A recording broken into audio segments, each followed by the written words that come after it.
ওটসের healthy এবং tasty recipe বানানোর জন্য নিয়ে নেব পছন্দ মতো সমস্ত ধরনের সবজি, যেগুলোকে ছোট ছোট টুকরো করে কেটে নেব। আর নেব সামান্য পরিমাণে মুগ ডাল অথবা মুসুরির ডাল।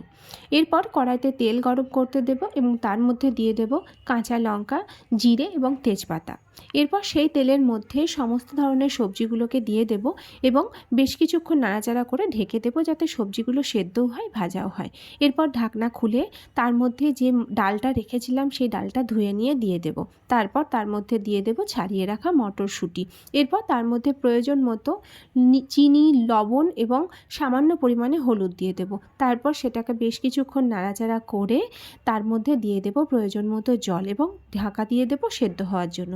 সেদ্ধ হয়ে গেলে ঢাকনা খুলে প্রয়োজন মতো ওটস দিয়ে দেব, বেশ কিছুক্ষণ ফুটিয়ে নেব। আর নামানোর সময় তোমরা চাইলে সামান্য পরিমাণে ঘি, গরম মশলা তোমরা দিতে পারো টেস্টের জন্য। আমি এখানে ঘিটা দিইনি, গরম মশলা দিয়েছিলাম।